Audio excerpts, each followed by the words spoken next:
Okay, so good day everyone. Mabuhay and blessed be God forever. I am Miss Jazz Milea P. Alfonso, Jasmine Milea P. Alfonso. And again, I'm here to give you some copy of our discussion during our synchronous class last time about the last lesson for fourth quarter for art subject. Okay, so the title of our lesson three, sorry, for the fourth quarter or the last lesson for arts is the Nangya and Wayang Kulit puppetry. Okay, I know that you have already idea about Wayang Kulit and Nangya, right? Because we already discussed it in the previous quarter.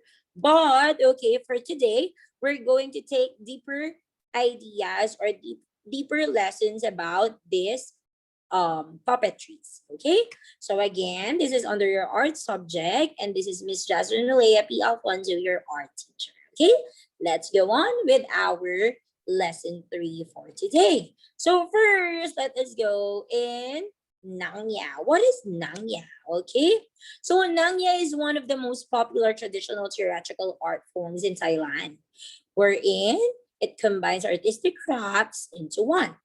And it means, nang means leather, okay? Wherein in common usage, it refers to a dance drama shadow puppet show. Again, what does nang means? Correct, it's a leather, okay? So, what are the different Nangya puppetry? So, Nangya puppetry are normally made from cowhide perforated into various characters, which weigh around 3 to 4 kilograms. That's not heavy, a bit heavy. Okay, puppets are made of painted buffalo hide, while the story is narrated by songs, chants, and music. So on this kind of theatrical art, so songs and chants and music are very important. Okay, that's how their puppet are giving stories to their watchers or to the people who watch the theater. It is usually performed during the country's dry season. This is during February to August. Okay, so it took February, March, April, May, June, July, August, 6 months. Okay, for the performance. Next, it is popular at village festivals, temple fairs, and celebrations such as marriages. Okay, characters are made from intricately cut out. So later you will also see on your module how it looks like. Okay, delicately colored, but this does not shows during a performance. Okay, because of the shadow that is being seen. Okay, because of the shadow, since puppetry is more of shadow or more of light spotted on them. Okay, manipulated with rods. Yeah, it is manipulated by rods or sticks that control movements of the arms. All right, so what are the common themes in now? Okay, so we have here family conflict, adventures of a hero, romantic tales or love story, people seeking loss, and magic. Don't forget that. Again, the themes of Nangya are the following: family conflict, adventures of a hero, romantic tales or love life, or love story, people seeking loss, and magic. Okay, so that is about Nangya themes. And what are the characters under Nangya? So we have here the gods and goddesses, magical figures, kings and queens, and comedians.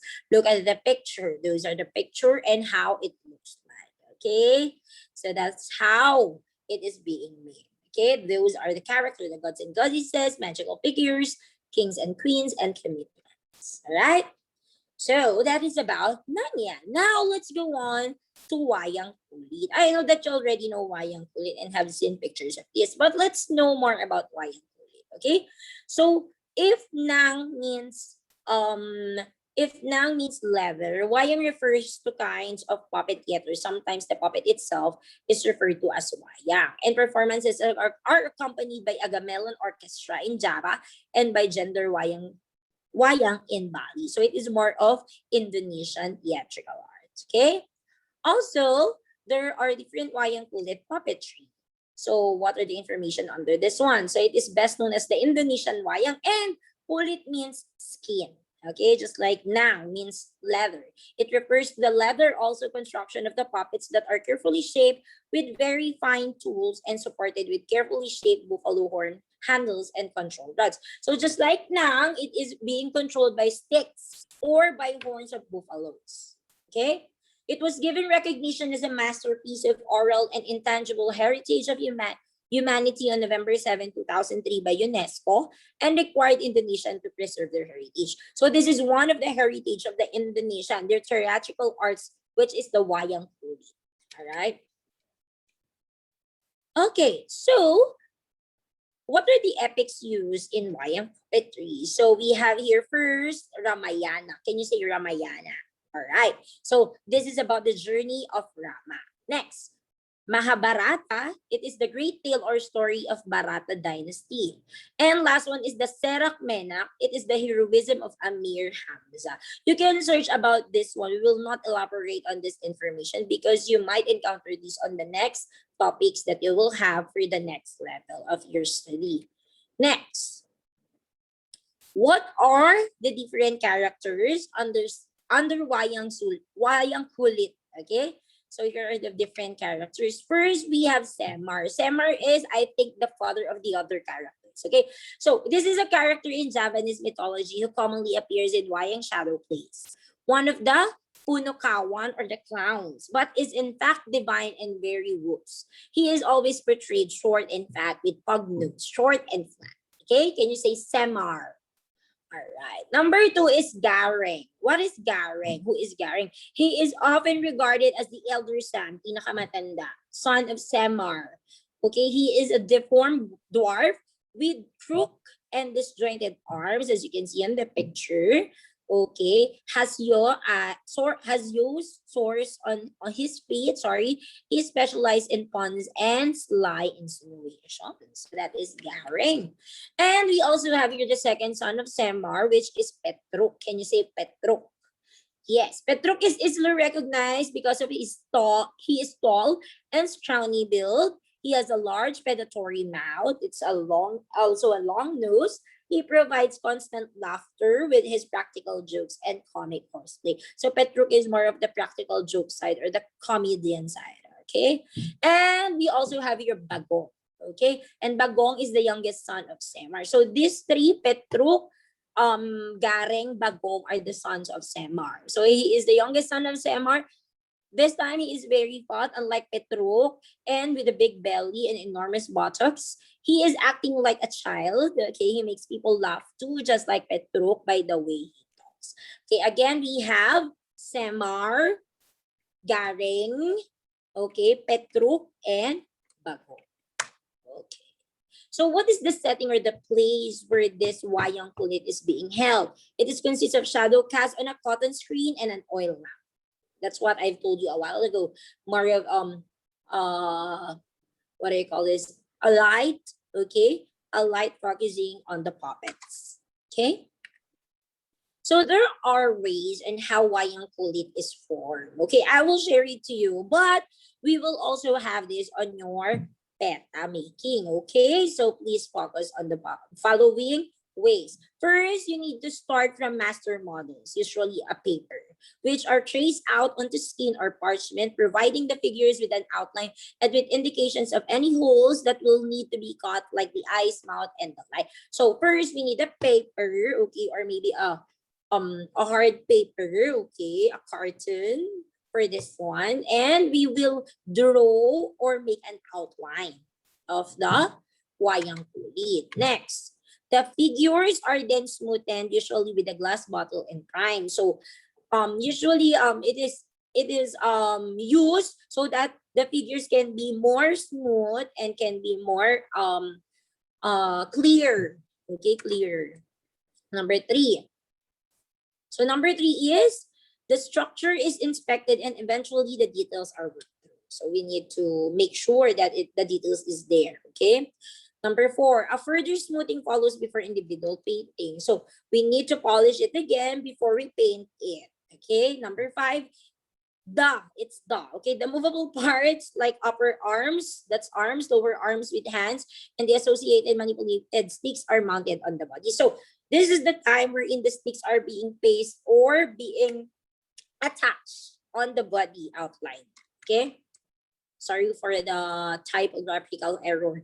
Number 6 is the central stick, the real backbone of the puppet, is then accurately hand stitched. So why is it hand stitched? So that, okay, it cannot be removed easily. Okay? So the quality of the wayang kulit when being used on theaters must be very good.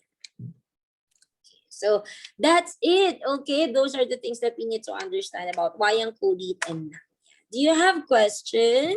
Again, if you have questions, you can message Miss Jazz or call Miss Jazz to clarify things. And if not, we will also have a review on this part. You can get your whiteboard and marker. You will just write NY if it speaks about nangya, and WK if under wayang kulit. Okay? Again, NY for nangya and WK for wayang kulit on your whiteboard or your clean paper.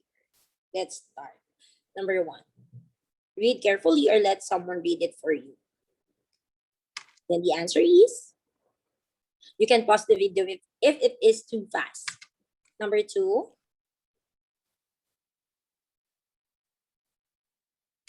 The answer is number 3. The answer is number 4. The answer is number 5. Okay, this picture, what is that? Is it NY, nangya, or wayang kulit, WK? The answer is number 6. How about that? The answer is number 7. That is Samar. So Samar is what? Okay, number 8. This one. It's more of the gods and goddesses and magical characters. All right, number 9. The answer is, and number 10. And the answer is, all right, so that's it. So for module activity time, you can answer E, page 98 to 99. It depends on you if you'll answer it today or tomorrow, but make sure that if your teacher asks you to submit your module, you will be able to submit it on time, all right? So that's it. I hope that you will also answer your modules during your asynchronous time tomorrow, okay? Don't forget that. So goodbye, class. See you again next meeting, and I hope that everyone is safe and healthy, especially that we are experiencing the pandemic, that we are still experiencing the pandemic. Okay, so bye. See you again next meeting for our pet.